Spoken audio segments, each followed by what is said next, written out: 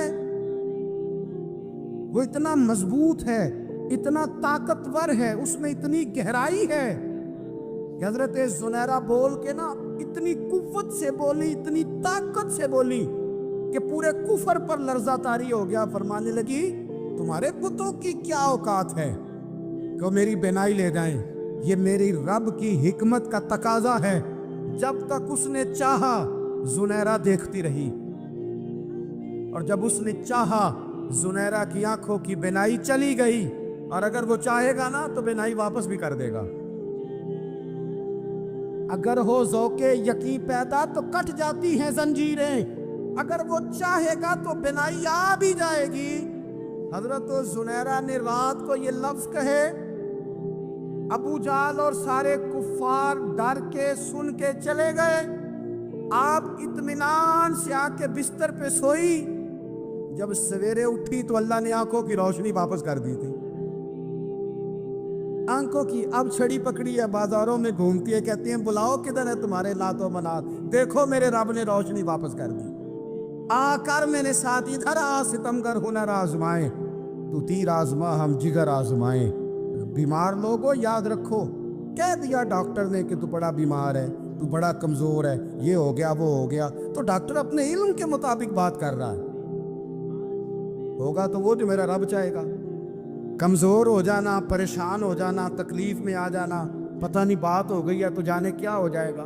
اپنی زندگی کے اندر اپنے رب سے رشتہ مضبوط کرے, رسول کائنات سے رشتہ مضبوط کرے, اللہ والوں سے رشتہ مضبوط کرے. حضرت زنیرہ نے پیغام دیا کہ زندگی میں جو جینا چاہتے ہیں تو وہ رب کا نام لے کے جی سکتے ہیں. جو اپنی زندگی میں خوشیاں دیکھنا چاہتے ہیں تو رسول اللہ کے نام پر خوشیاں دیکھی جا سکتی ہیں. توکل کی بنیاد پر بندہ خوشیاں لے سکتا ہے. اور اگر انسان میں توکل نہیں ہے تو پھر وہ اس کالے جادو سے بھی ڈر رہا ہے, وہ نیلے سے بھی ڈر رہا ہے, وہ پیلے سے بھی ڈر رہا ہے, وہ فلانے سے بھی ڈر رہا ہے, وہ میرے خلاف فلانا رشتہ دار سازش کر رہا ہے تو ڈر رہا ہے, فلانا میرے بارے میں یہ کر رہا ہے تو ڈر رہا ہے, وہ پتہ نہیں دنیا ادھر ہو جائے گی تو کیا ہو جائے گا. اٹھ باندھ کمر کیوں ڈرتا ہے, پھر دیکھ خدا کیا کرتا ہے. تو اس ساری گفتگو کا نچوڑ آپ کو یہ عرض کیا ہے. سب سے پہلے تو یہ کہ میدانوں میں مدد بھی اللہ کی, رزق میں مدد بھی اللہ کی, فصلیں خشک ہوں تو مدد پھر بھی اللہ کرے تو پھر ساری مدد, اور اگر انسان بیمار ہو تو پھر بھی مدد اللہ کی. تو اپنے اللہ کی جانب توجہ کو بڑھائیں, آپ اللہ سے مدد کے سوالی بنیں. ترمذی کی ایک حدیث ہے, میں آپ کو زندگی کا تجربہ بتاتا ہوں کہ جب میں بڑا پریشان ہوتا ہوں تو یہ والی روایت کھول لیتا ہوں, مزہ دیتی ہے. میرے نبی پاک علیہ السلام نے فرمایا اپنے دکھ سیٹھوں نوابوں کو نہ کہنا, مالداروں کا نہ کہنا, ورنہ اللہ تمہیں کبھی غنی نہیں کرے گا. فرمایا اپنے دکھ اپنے رب کی بارگاہ میں عرض کرنا, جلدی کرے یا دیر سے کرے اللہ تمہیں لوگوں سے بے نیاز کر دے گا, اللہ تمہیں غنی کر دے گا. رات کو بیٹھو نا اس کی بارگاہ. امام غزالی سے کسی نے پوچھا تھا, امام غزالی سے, کہ حضور اللہ کا بندے سے راضی ہونا کمال ہے یا بندے کا اللہ سے راضی ہونا کمال ہے؟ تو امام غزالی مسکرائے, فرمانے لگے رب تو بڑا ہی مہربان ہے, وہ تو بڑی جلدی راضی ہو جاتا ہے. وہ تو مسجد میں آ کے توبہ کرے تو اللہ راضی, کسی یتیم کے سر پہ ہاتھ پھیرو تو اللہ راضی, وہ تو کسی اندھے کو رستہ دکھایا تو اللہ راضی ہو گیا, وہ تو طوائف نے کتے کو پانی پلایا تو اللہ. امام صاحب فرمانے لگے یہ بندہ ہے جو اللہ سے راضی نہیں ہوتا. جس کے پاس اولاد نہیں وہ کہتا ہے چلو ایک بیٹی مل جائے تو میں راضی ہوں, بیٹی مل گئی تو کہتا اب ایک بیٹا بھی ملے تو پھر راضی ہوں, پھر کہتا ہے یہ دونوں اچھی تعلیم حاصل کر لے تو پھر میں راضی ہوں, پھر کہتا ہے یہ بہت زیادہ پیسے کمائے تو پھر میں راضی ہوں. بہرحال راضی ہوتا, لیکن جو راضی ہو جاتا ہے نا, اللہ اکبر, جو اللہ سے راضی سکھی بڑا رہتا ہے, سکون میں بڑا رہتا ہے, مطمئن بڑا رہتا ہے. جو سمجھ لیتا ہے نا کہ جو میرے رب نے بہتر سمجھا وہ میرے اللہ نے مجھے. میں کبھی کبھی سوچتا ہوں کہ یار حضرت بلال حبشی نے کوئی عہدہ نہیں مانگا ساری زندگی, انہوں نے نہیں کہا مجھے بھی ایک صوبے کا گورنر بناؤ میری بھی خدمات ہے, مجھے بھی وزیر خزانہ بناؤ میرا بھی کچھ بنتا ہے. ایک دفعہ نہیں کہا سیدنا بلال حبشی رضی اللہ تعالیٰ عنہ نے کہ میری بھی کوئی ڈیوٹی ایسی ہونی چاہیے کہ مجھے چلو سپہ سالار ہی بنا دیا جائے. ساری زندگی مسجد میں جھاڑو دیا تو اسی پہ راضی رہے, ساری زندگی محبوب کے مہمانوں کا لنگر پکایا تو اسی پہ راضی رہے, ساری زندگی میرے محبوب علیہ السلام کے بچوں کی نوکری کی تو اسی پہ راضی رہے, راضی بالرضا رہے. حضرت سیدنا موسیٰ علیہ السلام نے عرض کی کوہ طور پہ جا کے, مولا میری قوم پوچھتی ہے کہ کوئی ایسا کام بتا جو ہم کریں تو ہم سے راضی ہو جائے. حضرت موسیٰ کی قوم کا خیال تھا کہ تہجد کا حکم آئے گا تو پڑھیں گے, صدقات کا حکم آئے گا تو دیں گے, جہاد کی بات ہوگی تو کریں گے. کچھ جو نیک لوگ تھے ان میں سے انہوں نے یہ پیغام دیا کہ مالک ہمیں بتائے کہ وہ کس کام پہ راضی ہوتا ہے, ہم وہ کام کریں تاکہ اللہ ہم سے راضی ہو جائے. حضرت موسیٰ کلیم کہتے ہیں میں نے عرض کی مولا میری قوم پوچھتی ہے کہ کون سا ایسا کام کریں کہ تو راضی ہو جائے. تو رب کریم نے ارشاد فرمایا, موسیٰ کہتے میرا خیال تھا کوئی لسٹ ملے گی, لیکن مالک نے ایک جملہ کہا, ایک جملہ, اور تفسیروں کے دریا بہا دیے. عرش کے مالک نے فرمایا موسیٰ ان سے کہو جا کے کہ وہ مجھ سے راضی ہو جائے, میں ان سے راضی ہو جاؤں گا, مجھ سے راضی ہو جائے. بندے اللہ سے راضی ہی نہیں راضی ہوتے, اللہ کی رضا پہ راضی رہیں. مالک کے فیصلوں میں اپنے دل میں کوئی بوجھ محسوس نہ کریں, اپنی زندگی اللہ کے فیصلوں. دیکھیں نا, جو ماں باپ اللہ نے بڑے اچھے سمجھے وہ ہمارے لیے پسند کی, وہ اللہ نے ہمارے لیے جو اس نے ہمارے حق میں بڑے, جو بہن بھائی, اللہ کرے آپ کو سمجھ آئے, جو بہن بھائی اس نے ہمارے حق میں بڑے اچھے سمجھے وہی بہن بھائی اس نے ہمیں عطا کیے. جس بیوی کو اس نے ہمارے گھر کے گلشن میں بہتر سمجھا اس کو لا کے اس نے ہمارے آنگن میں بٹھایا, اور جو اولاد اس نے ہمارے لیے باعث افتخار سمجھی وہ اولاد اس نے ہمیں عطا فرمائی۔ حضرت نوح علیہ السلام کا بیٹا کافر ہو گیا، پر کسی جگہ انہوں نے شکوہ نہیں کیا کہ مالک یہ کافر کیوں ہوا۔ اللہ کے قبضے میں ہے نا دل، پھیر سکتے ہیں نا، مقلب القلوب ہے، لیکن حضرت نوح نے دعا اللہ کی رضا پر راضی رہے، سمجھو کہ میرے حق میں جو بہتر تھا مالک نے وہ چیز مجھے عطا کر دی۔ ہم کے سوچتے ہی نہیں کہ ہمیں نہیں پتا ہمارے حق میں بہتر کیا ہے، ہمارے رب کو پتا ہے۔